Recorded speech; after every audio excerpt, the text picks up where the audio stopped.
छाड़ी शंख धरिले कांग्रेस कर्मी।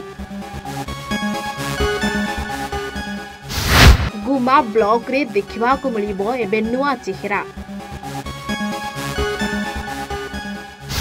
विकासमूलक पदक्षेप को नहीं आकृष्ट हेउछंती कर्मी।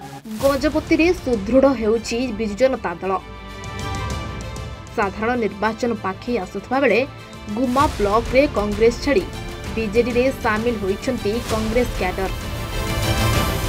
मुख्यमंत्री नीति आदर्श एवं राज्य सरकार विकासमूलक पदक्षेप रे अनुप्राणित होई बीजेडी प्रति आकृष्ट हेउछंती लोके। गुमा ब्लॉक बड़ कलाकोट तरंगड़ा और डुम्बाड़ा पंचायत 21 रु ऊर्ध्व वरिष्ठ कांग्रेस कर्मी माने विधिवत भाव कांग्रेस छाड़ी बीजेडी रे सामिल होइछंती। एने आयोजित एक मिश्रण पर्व रे पारलाखेमुंडी निर्वाचन मंडलीर पर्यवेक्षक शशिभूषण महांती और जिला परिषद अध्यक्ष गाबरा तिरुपति राव, ब्लॉक अध्यक्षा सुनेमी गमांग उपस्थित रही समस्त आगंतुक कर्मी मानकु बीजेडी रो उत्तरीय प्रदान करी स्वागत करिसेंती। तेबे मुख्यमंत्री नवीन पट्टनायक जनहितकर पदक्षेप और तांको आदर्श रे अनुप्राणित होई बिजु जनता दल रे जोग देथिबा कहचंती बीजेडी रे सामिल होइबा कर्मीगण।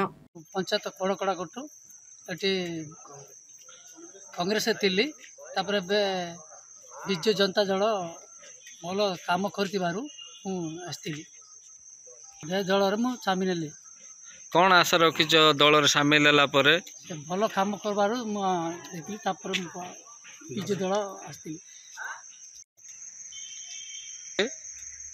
आज जो प्रोग्राम नवीन सरकार जो गला वर्ष आमर कांग्रेस दल थिलु किंतु वर्तमान एबे बिजु पट्टनायक नवीन सरकार जो सजीव मंत्री बोली आमे शुणिलु से आमे कांग्रेस छाड़ी के वर्तमान बीजेडी सरकार अनुसार आम ये कल सामिल होइतिलु। मोर ना यल सबर कड़ाकुड़ जीपी आगतिला कांग्रेस दल रे वर्तमान एबे बिजु जनता दल रे आमे सामिल होइतिलु। अपर पक्षरे पंचायत निर्वाचन रे जिलार बीजेडी को अहेतुक समर्थन मिलछि। एसहित मुख्यमंत्री बहु जनहितकर योजना तृणमूल स्तर में लोकों निकट में पहुंची जहाकु देखि अनुप्राणित होई दल में सामिल होउछंती लोके बोली कहिछंती पर्यवेक्षक और नेतृवृंद। माननीय मुख्यमंत्री श्रीयुक्त नवीन पट्टनायक विकास धारा को एवं उन्नयन कार्यक्रम जोटा आम जिलार कर आकर्षित होगी 3टा पंचायत रु जड़े नायब सरपंच एवं 20टा वरिष्ठ कर्मी कांग्रेस छाड़ी आज बिजु जनता दल जोग देते एवं आगामी दिन रे माननीय 5T अध्यक्ष एवं ओडिशा नवीन ओडिशार अध्यक्ष गस्तरु आकर्षित होगी पार्टी रे जोग देइचंती। मु तंकु पार्टी तरफ एवं जिला तरफ आमर पार्टी तरफ स्वागत जनाऊँगी। आपण मान देखिछंती आगे गुम्मा कांग्रेस रो घोड़ थिला सेटा आमे त्रिस्तरीय जनरल इलेक्शन रे देखैलु।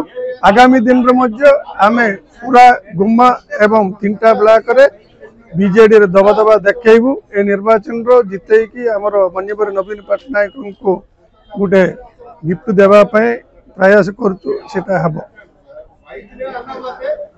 आसंता 23 तारिख रे काशीनगर ठारे हेबाकु जाउथिबा एक सभारे आमर 5T रो अध्यक्ष तथा आम ओडिशा नवीन ओडिशार अध्यक्ष श्रीयुक्त कार्तिक पांडियान महोदय योगदान करने उपलक्षे आज गुमा ब्लॉक रे एक प्रस्तुत बैठक करा जायतिला बिजु जनता दल तरफ।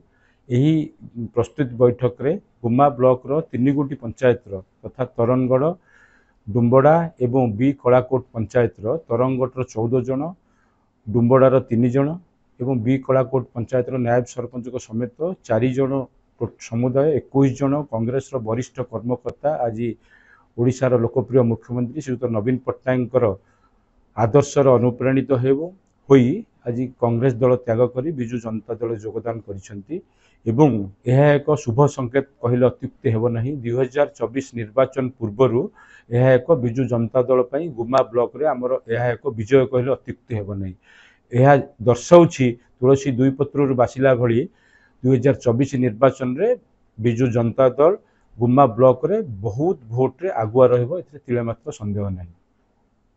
गजपतरू अलिम्पाड़ी को रिपोर्ट ए ओवन ओडिशा।